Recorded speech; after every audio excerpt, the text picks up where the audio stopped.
From the Western region, Busia County, Honorable Catherine Omanyo, also representing the interest of Kenyans across this nation. We're also here with Honorable Amo from Starehe, Amos Mwago. Amo ndio best, ukienda huko Starehe hivyo ndio anaitwa, representing constituents from Nairobi County, representing Kenyans from within the nation. And we have a presser. Each member of parliament here will be given an opportunity to speak about issues, the state of the nation, matters affecting Kenyans, the issues of concern. We have a presser that I will read. Then after that, we'll give an opportunity to every member to say a word. Now we have apologies from some members of parliament. Mheshimiwa Kibagendi from Kisii County. Lost. We have an apology from Mheshimiwa CNN Charles Nguna, representing the Eastern region. We have an apology from Wanami, all the way from Bumula, Bungoma County. We have an apology from Mheshimiwa Umi. We have an apology from Mheshimiwa Mwenje, Nairobi County. We have an apology from Mheshimiwa Caleb Amisi. We have an apology from Mheshimiwa Kibagendi.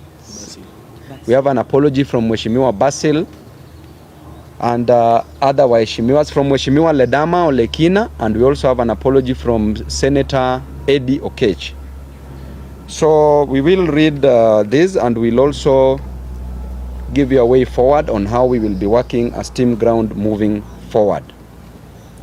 Our fellow citizens, let me once more start by expressing my solidarity with the Kenyan youth and families who have lost their lives, sustained injuries, been abducted, or whose loved ones are still missing to date following the protests by the young people of Kenya who have been calling for good governance of their country.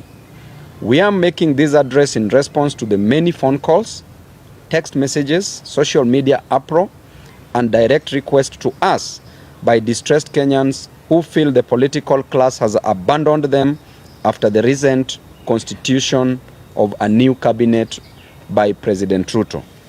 Number one, after suffering for many years because of bad politics, poor governance, corruption, and incompetence in the management of the affairs of their country, the Gen Zs and millennials of Kenya came out in large numbers to exercise their Article 37 rights to assemble, demonstrate, picket, and petition their leaders.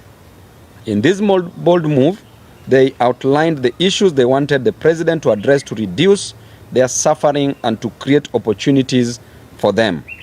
After withdrawing the draconian Finance Bill 2024 and dissolving his incompetent cabinet, President Ruto promised that he would engage in an open national dialogue to listen and get the issue at stake with young Kenyans before forming another cabinet.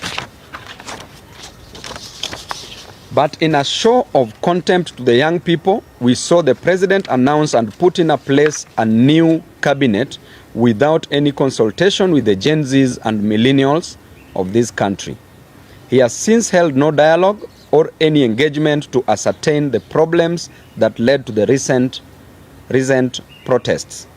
Fellow Kenyans, before any grass has grown on the fresh graves of our youth recently killed, before people who are badly wounded in the protest have healed, and while so many families are still searching for their loved ones who were abducted by state agents, we have been shocked to see President Ruto return to his default mode of shuttling from one country to another and on working from the top of vehicles, apparently launching invisible government projects.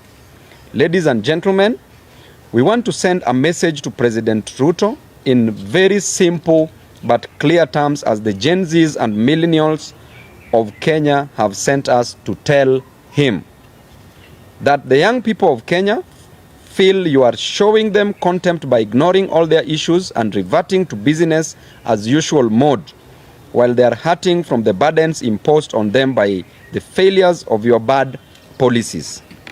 The young people are not happy with the fact that you have refused to offer compensation for the families whose loved ones were shot and killed by the police on the instructions of your agents. The young people are unhappy that you have refused to pay for the medical expenses of the people who were wounded by the police. The Gen Zs and millennials of Kenya are unhappy because you have refused to free the youth who were abducted by the police. And you have refused to drop the trumped-up charges against the peaceful demonstrators who went to the streets to ask for good governance of their country. The young people are shocked that you have refused to drop the new funding model of college and university education, which is forcing them to drop out of college. The young people are asking you to show them the practical steps you are taking to create jobs in Kenya to pull them out of this high unemployment. Mr. President, the young people are asking you to take immediate action to lower the high cost of living that is driving them crazy. The young people of Kenya are asking that you show them the reforms you are proposing to address corruption and looting of government resources by people who are under your direct supervision. They are asking that you show them the reforms you are undertaking to improve the competence and quality of your bureaucracy to enable the government to be responsive in service delivery and development. Mr. President, it is a matter of just a few months and another Finance Bill 2025 will be facing Kenyans again. The young people of Kenya are worried that on March 2025 will find them with no change at all, and they will be forced back to the streets to protest poor governance and poor policies and to reject the Finance Bill 2025. As a youthful leader in this country, together with other youthful leaders and other leaders, we want to appeal to you in a special way that you take your time off the top of your vehicles and sit down with your top advisors, including your new cabinet, and review and change the bad policies that your administration unleashed on Kenyans for the last 2 financial years. Kindly consider the welfare of the children of this country. Please engage the youth in this country and show them that you care for them. Take practical steps to demonstrate that you have the interests of the youth of Kenya at heart before you revert to your default mode of stating in public things that you don't mean and you don't intend. Mr. President, walk the talk. Swing, don't sing. As a Christian, we say you do not do what you say in order to restore the vital trust that should exist between the people and their government. We want to remind you of the words of J.F. Kennedy, that those who make peaceful revolutions impossible make violent revolutions inevitable. Do not tempt the young people of Kenya too much. They have given you a break to reassess your priorities and get things right. They are shocked that you can't get anything right. And lastly, I want to say that should you fail to deliver to Kenyans, there's only one person that I know that will be easily defeated in 2027. Defeating you, Mr. Ruto, in 2027 will be easier than reciting vowels. Any living thing that is capable of locomoting or moving from one place to the other will defeat you in 2027. Even if you take a goat and dress the goat and put it on the ballot, will defeat you in 2027. Thank you and God bless you. Let me take this opportunity to give Mheshimiwa Muthoni Sorry, Gadoni, I'm used to my wife's name. She's called Mudoni. Gadoni wa Mushomba to address you. I'm happy to hear I'm in good books. I'm in good books in your house. You're in my heart. The next preference. Thank you very much, my colleague and friend, Honorable Babu Owino. Mine is to just add weight to what statement we have issued as Team Ground. And I want to be a little bit more assertive on matters life. You all know that we have had very many conflicting reports coming through on how many young people who are protesting in the streets were abducted, how many were killed, how many are still missing, how many cases have been processed by IPOA, and I'm sure you know that no agency is giving us information that is matching with the other. We have had engagement with Kenya National Commission on Human Rights, and we have their report here. And the report that this agency is giving us is that they have registered 61 people, young people who protested and died. And their bodies have been located in many mortuaries in this country, ranging from Narok, Nakuru, City Mortuary, Nairobi, Kakamega, Eldoret, Isebania, Thika, Nanyuki, Eldoret, Kapsabet, Rongo, Kasarani, Embu, Homa Bay, Kisumu, Nyeri PGH, Nyahururu Hospital, Bungoma County Hospital, Kakamega Hospital, Kitengela, Kenyatta National Hospital Mortuary, and Mlolongo, and Kiambu Uplands Funeral Home. Now, according to Kenya National Commission on Human Rights, these people died out of excesses of the Kenyan Police Service. The IPOA, the statutory body that is supposed to be oversighting the activities of the Kenya National Police Service, have indicated that they have picked up their own investigations.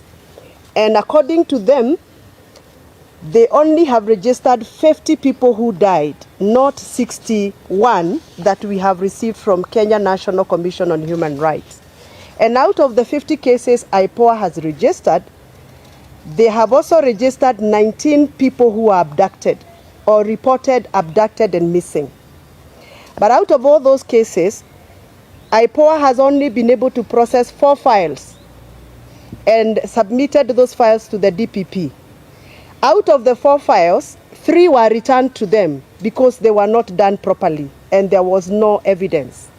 They have only been able to successfully submit 1 file. Now, this is my concern and our concern as parents, and I'm sure this is a concern even for many parents who are following us. It cannot be that a country that is governed by the rule of law, over 61 people dead, and only 1 case can be accounted for. Yet we have seen 2 foreigners missing somewhere in the boundaries between Kenya and Ethiopia. And we have seen the IG and the acting IG and the DCI personally go to that area to locate 2 foreigners who are apparently missing. But we cannot locate the 19 cases IPOA has registered as abducted cases. Does it mean that foreigners are more important than Kenyans? Are we still being governed by the rule of law? Are we still following the fundamentals of human rights protection as enshrined by the Kenyan Constitution?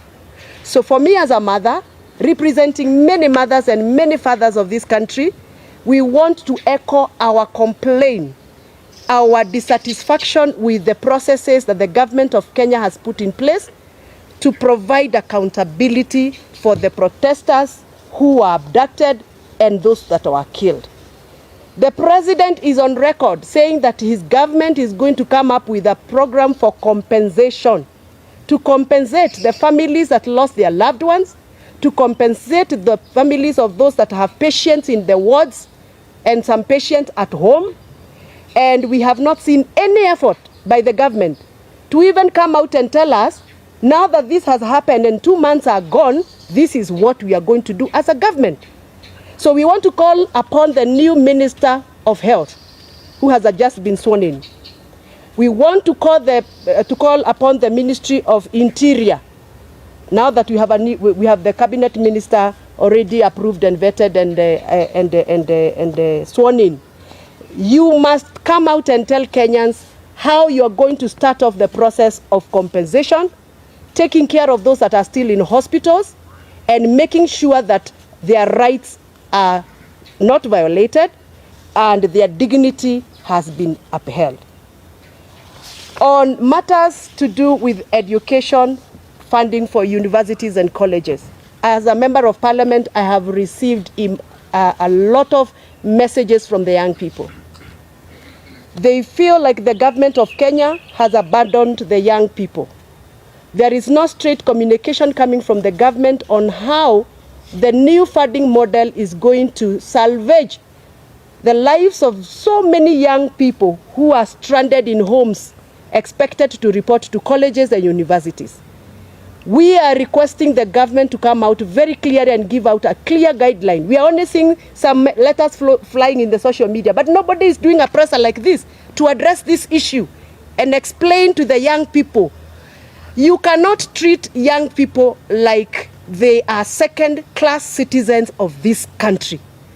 This is the future of this country, and you are no longer going to assume the young people of Kenya the way we have done. So we are requesting and demanding, let us demand because I think it's our right, that the minister in charge of education must come out very, very boldly and tell us the way forward on matters to do university, funding, and colleges.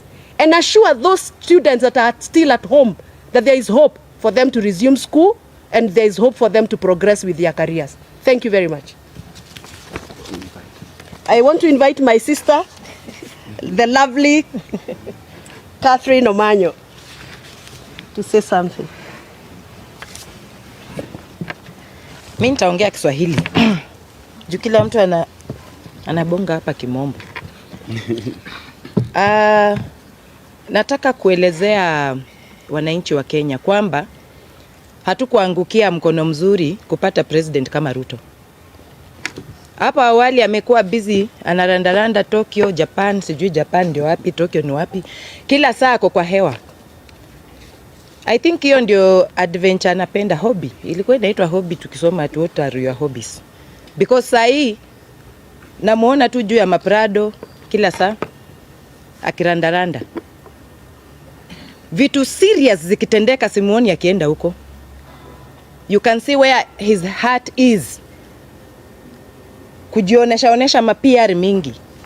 Briefcase projects ndio anasema ame-launch. Lakini kitu yenye napeana impact kwa mwananchi wa Kenya aseme walai tuko na president na nusu, hakuna.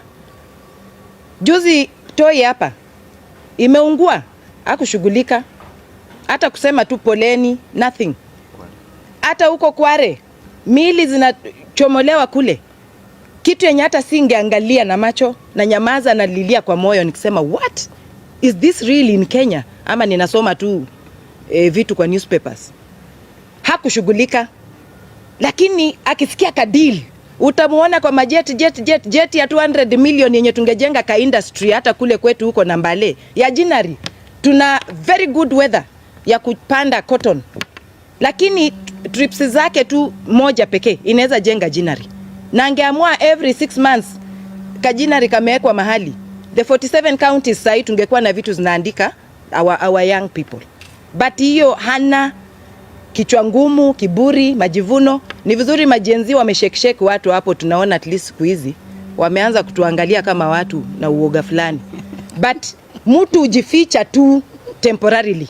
Character real tulishaiona ilitoka. So ni jukumu letu sisi wenye tuko kivyetu, wenye walielektiwa, wenye pia walitu elect, kuhakikisha that we do not even one moment get duped, because that is how we get duped, that now things are working and then before you know it you're dumped. Just like a sly man, he can tell you are the only fish in Lake Victoria. If you are a fool, you'll believe. So this is Ruto. We are not going to listen to the narratives again. And we will not relent. I'm so happy that as you listen, even in the corridors, in parliament, how people, the real them when they talk, that president is on his own. Even people who are getting there, that they are going to help, they know very well that that ship is sinking. And even if they are patriots, they will try to help him swim out. But it is a tall order. Reality is, hata watoto wetu ya university wenye wanatakana kwenda university wenye wamesema hakuna haja, watadifaa, wataruka, and then waone vile in future kutakuwa. You know, why postpone a life? We live today. Tuachane na hiyo vitu at new model. Tutaki kizungu mingi. Hiyo help ilikuwa inasaidia. Mtu kama mimi, I didn't have a daddy, I didn't have a godfather. But things kama help hizo zilikam through.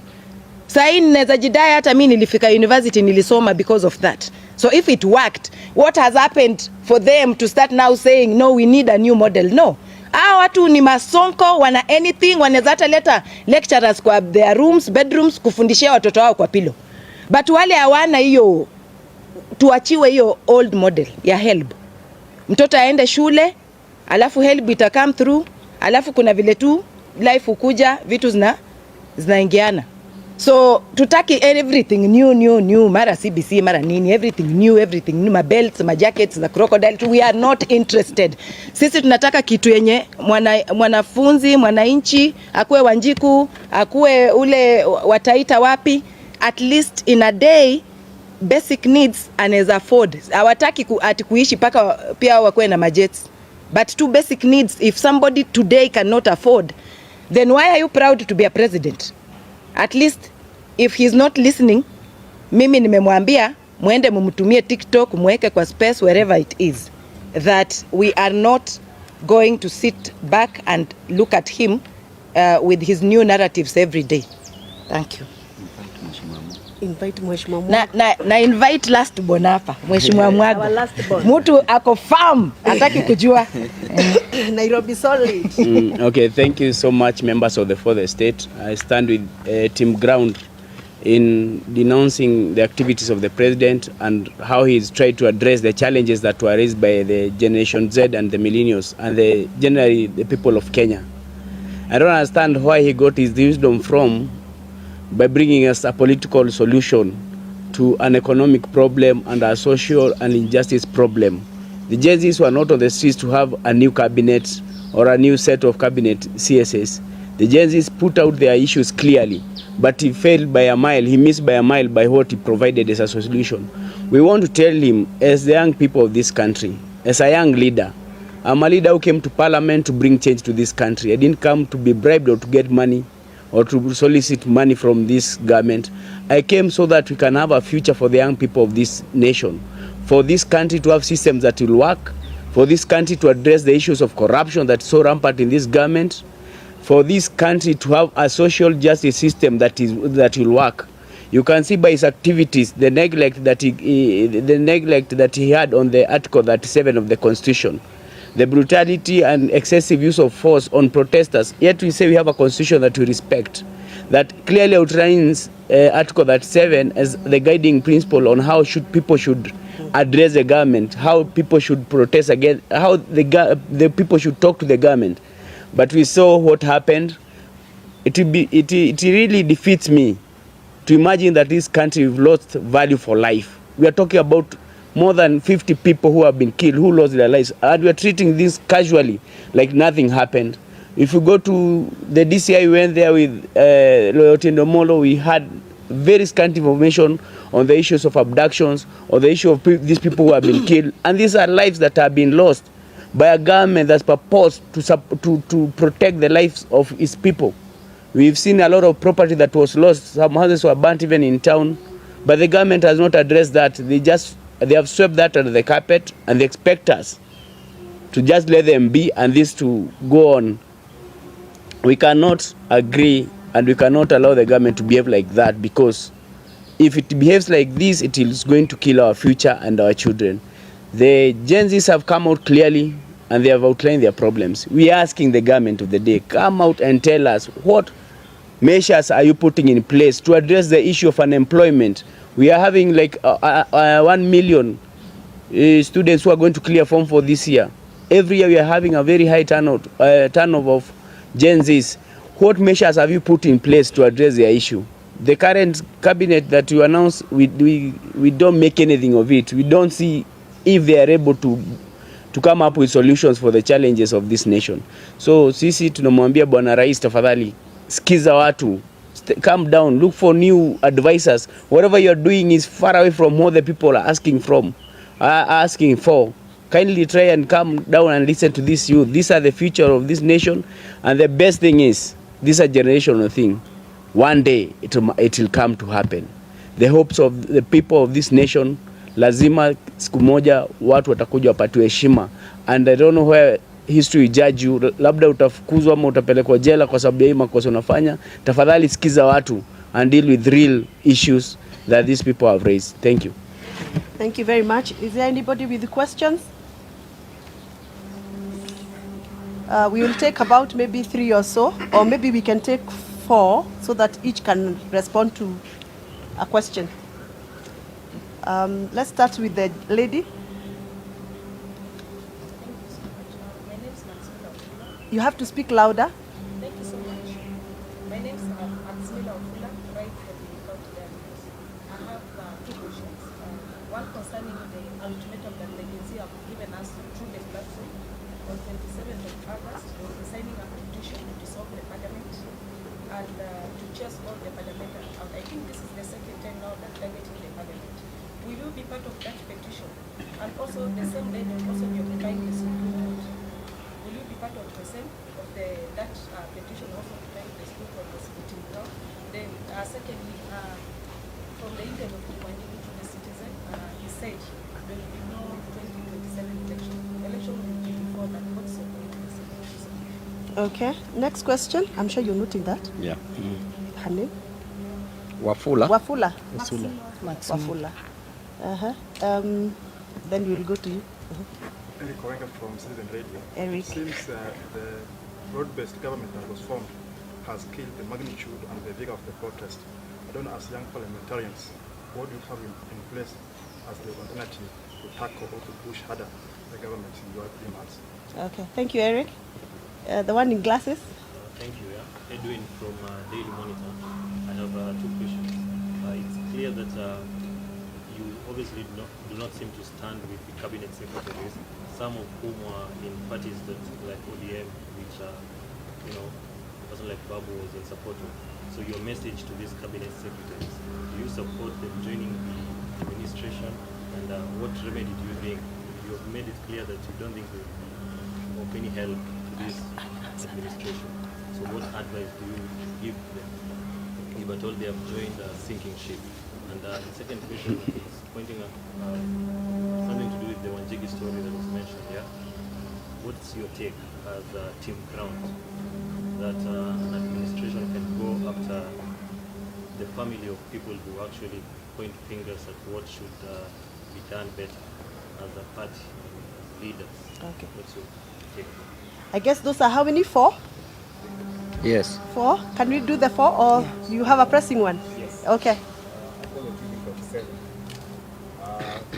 Given the unity deal between ODM and Kenya Kwanza, are you worried this supermajority issue, especially in Parliament, is going to stifle voices like you? For example, we have heard the President say some sections of the finance bill will be returned to the House. What do you think about that? And will you be supportive? Very well. So, how do you want us to go about it? I can answer that one of Parliament. Okay. So you can. The one for cabinet ministers. Parliament. Okay, good. CSS. Parliament. I'll talk about killing the vigor. the vigor. Okay.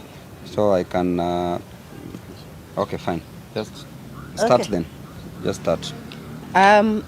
Ningelipenda kusema kwamba mtu yeyote ambaye alijoin government, hata kama alikuwa ODM na akajoin huko, although article 232 inakubalia president kuchagua mtu yeyote kufanya naye kazi, hatutazubaa tu kuangalia wana west wa Kenya just because walitoka upande wa huku kwetu.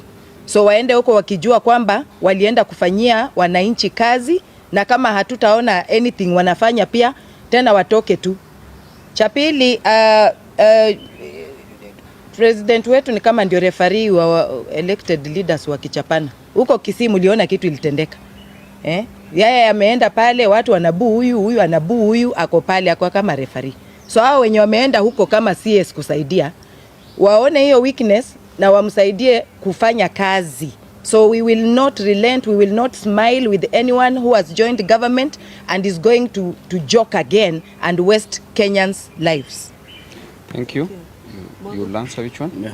Okay, broad-based. On that issue that you've raised about the broad-based arrangement that has maybe stifled the vigor of this protest and what, we like to urge Kenyans, or the Genzs, the millennials, let us not relent in this fight. Let us make sure we push this fight on, because there's no solution that has been offered as yet.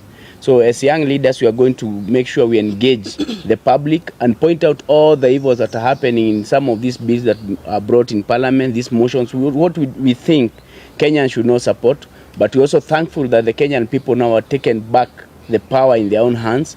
We passed the finance bill by the people's power, led to rejection in totality by the president. So these are some of the avenues or other approaches that we're going to give more information to the public and seek their support in pushing for the agenda. As young parliament, as young leaders, we need to get this information out there to the people so that they can support us. Even if they have a majority in parliament, we saw the majority is now on the ground, on the streets, and that is the approach that we are going to use. Thank you. I think Mheshimiwa Amo has addressed that very well. If I want to talk about the unity of ODM and Kenya Kwanza and having a super majority, and in combination with the question that was asked by Eric on the broad-based government that has killed the vigor of the demonstrations, I want to tell you that in Parliament there was already a super majority that passed the finance bill. But that did not prevent the Gen Zs. It did not prevent Ruto from coming out and rejecting after pressure had been pressed on him by the people. The constitution is clear that power vests with the people. The sovereignty is with the people. The people are supreme. That supermajority in parliament is not a supermajority. It is an imaginary supermajority that is intended to achieve some selfish gains or ambitions. And therefore, one person with God is the majority. But now here we have a few people in parliament, members of parliament, team ground, together with the Gen Zs, with the millennials, with other Kenyans. That is even more than a super majority. And that is what we need. We don't need any other supermajority in parliament. And number two, our voices will always be aired in parliament, irrespective of our numbers. Why? Because sometimes it's not about winning the war, but it is about being at the battlefield, registering your presence in the battlefield. Our presence will always be registered, irrespective of our numbers. And that is the time that you will know that in case those numbers will not be favoring the interest of Kenyans in parliament, we will go back on the ground. Gen Zs can always come out together with millennials and still make it right. That supermajority, if you saw the way they were running under the tunnel, then you would have known that there was no majority there. There was the minority. So the next question is about Jimmy Wanjigi. Of course, you talked about Ruto invading Jimmy Wanjigi's privacy. I want to just quote Ruto when he used to say, to paraphrase, he used to ask the former president Uhuru Kenyatta to spare his family, not to kill his children, to spare his children and his family. What is he doing? He's now gone below the belt. He's now targeting people's families. And we want to tell you, you also have families, my friend. Good. Just the same way Moi is now a former president. Kenyatta is a former president. Moi is a former president. Kibaki is a former president. Uhuru is a former president. You are going to be a former president. These children of yours are going nowhere. So do not intimidate people's children. Because when your time reaches, There are those people who will hold the yam and the knife and will give you your share, your fair share. So don't intimidate us. Everybody is going to die. Nobody dies prematurely. So you can't intimidate us with death. Our children already know that we are political leaders. It's not news. Embarrassment is our other name. So don't think that we can be embarrassed by these petty issues. We are going to fight for our people.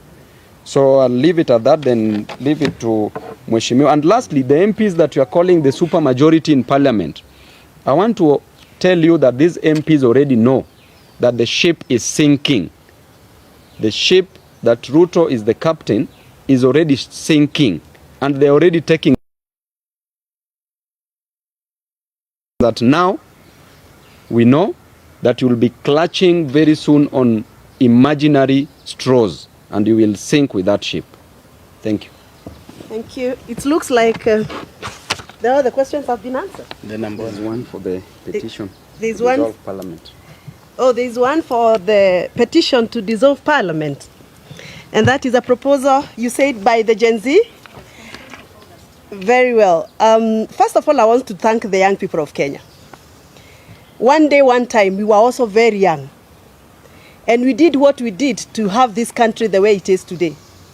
Some of us actively engaged to make or to constitute the current Kenyan constitution. And we went through the thick of that day. That is why we have this constitution. The young people of Kenya should not shy away from advocating for what they think is right. The young people should not feel guilty for being on the road to present petitions to Parliament, because that is their right as enshrined in the Article 31 of the Kenyan Constitution. The right to present public petitions to public authorities. It is their right. And therefore they should not feel guilty, however painful it is, however hard it is, however difficult it becomes. The young people of Kenya should now know that they have the support of members of Parliament like ourselves here. We are no longer going to be intimidated, being accused of, oh, you are funding the Gen Zs, oh, you are inciting the Gen Zs, oh, you are the one who is telling the Gen Zs to do this, because the Gen Zs are people who are schooled. They went to school and we actually gave them free primary education. They are using what we gave them to ask and petition for what they constitutionally deserve. So the young people of Kenya have a right to petition Parliament, have a right to petition State House, have a right to petition any public authority if they feel that it is necessary to do so. I honestly think that the kitchen of all problems in this country is Kenyan Parliament. Because it is Kenyan Parliament that make laws that are oppressive. It is Kenyan Parliament that made the faulty, the unconstitutional, the irregular Finance Bill 2023 that has since now been thrown out by the courts. It is the same Parliament that was attempting to make another irregular, unconstitutional Finance Bill 2024, which the greatest people of Kenya rejected. It is the same Parliament that is coming up with other laws like the livestock bill law, the privatization law that they made, and many other very oppressive laws. So if the Gen Zs feel that it is time for them to petition Parliament, they are welcome. It is within their rights. And we will support them if we so feel they are doing the right thing. So we want to tell the young people of Kenya, we are with you. We will support you. We will stand with you, as long as you're making the future of this country better. I would want to be an elderly woman in this country to enjoy what the Gen Zs are fighting today. And therefore, when I have the energy to do so, I will support them, I will fight for them, I will lobby for them, I will advocate for them, because I think they are doing the right thing. Last but not least, I would want to say this. I don't know what is this obsession President Ruto has with new things. When he came in, he found Linda Mama. He realized Linda Mama, and I don't know how he realized, because he's not a woman. He has never been in a maternity ward. He has never delivered a child. So I don't know what is this obsession he has with removing what he found to bringing what he thinks is new and creating confusion and mess. He found a very good working program called Linda Mama. He collapsed Linda Mama without any public participation. and brought some other new packages. Shisha, shui, shu, shui, sha. Shisha. Linda mpango wa kando. You know. I don't know what is this obsession he has, that he has now to collapse the old funding model for our universities and bring a new model. And now he has created a whole total confusion. Our children are getting depressed because they don't even know whether they are going to report to school tomorrow. What is this whole obsession of new things? New things? Now, look at where we are right now. We don't have money because we have no operational finance bill. Instead of him finishing old projects, he's now going for new. Everything is new. Everything is new. And he has no money. So where is this obsession coming from? And by the way, I sympathize with my new Minister for Energy. My new Minister for Energy, I really sympathize with him. Bwana Wadai, wacha nikuambie. Hiyo kiatu mevalia kimeandikwa Ruto hapo nyuma. Hiyo kiatu itakuuma mbaya sana. Because the president is now hopping from one county to the other, launching new electricity projects. Where will he get the money from?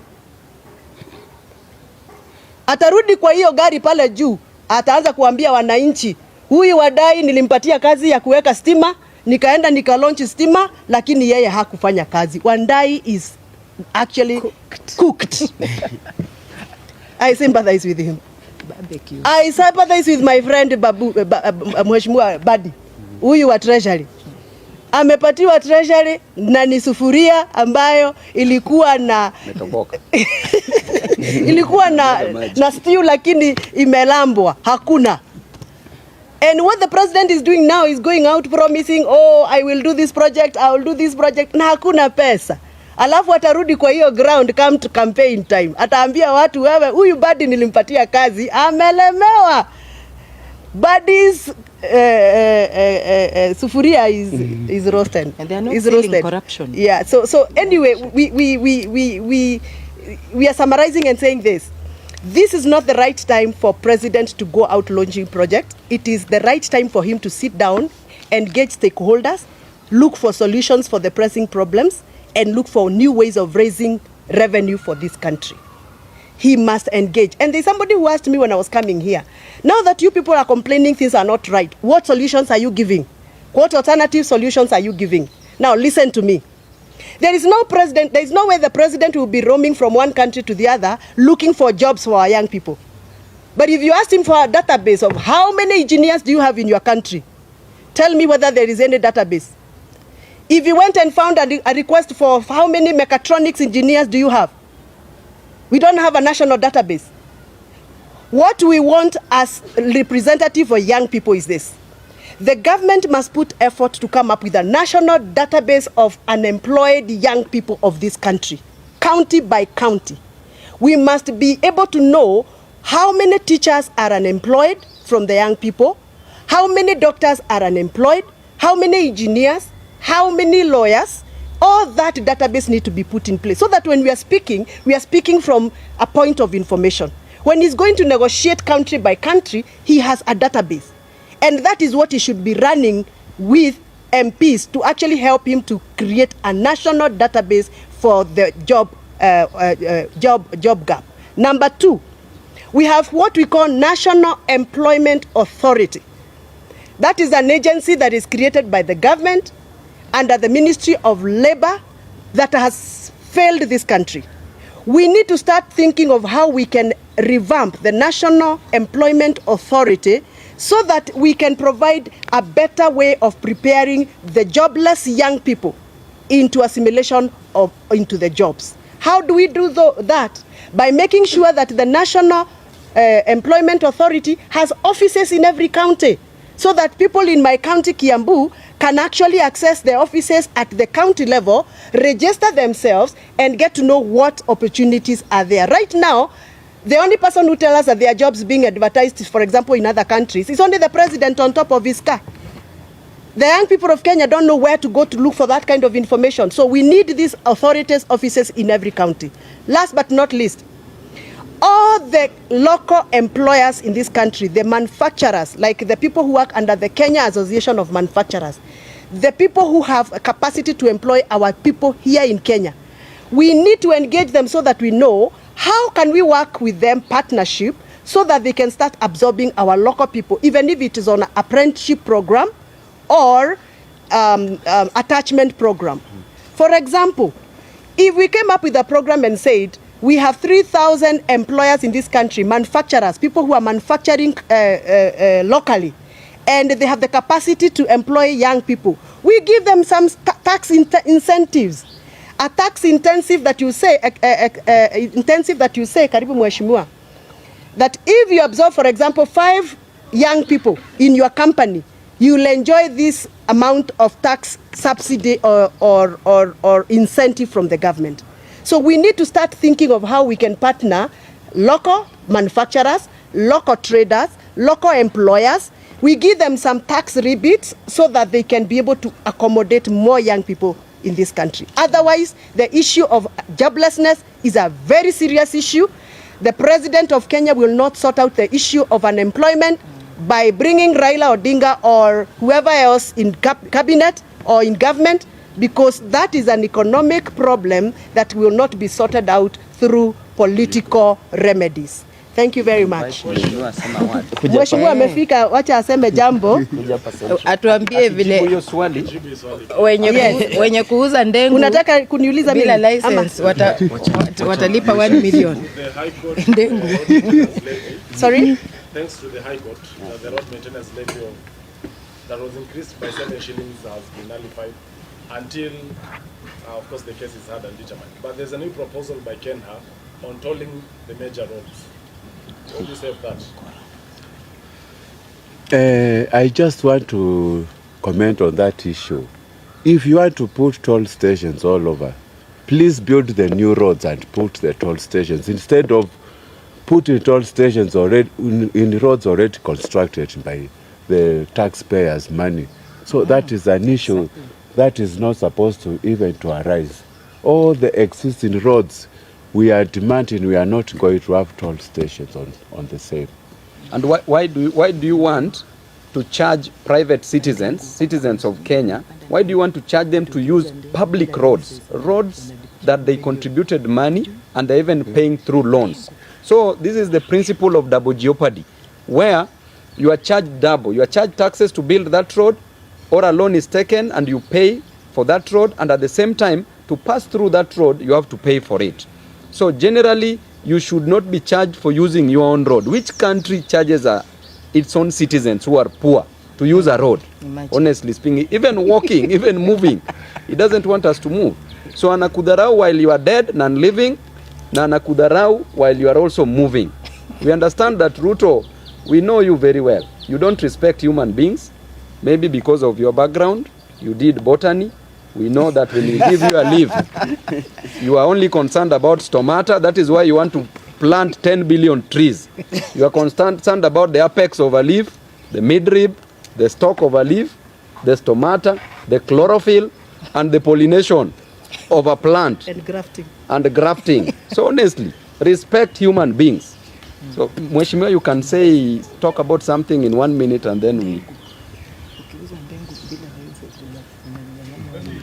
Can say something about the Hasura Fund, which is Does it still exist? Yeah. Still there? Actually, as a member of Special Funds Committee, we are out in the audit report for this financial year to see how Hustler Fund has really performed.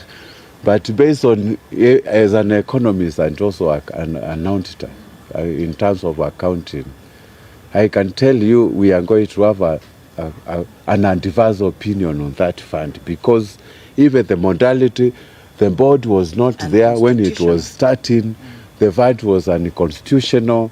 There's nothing much actually to comment on the same, but I thank the Kenyans who took the money. And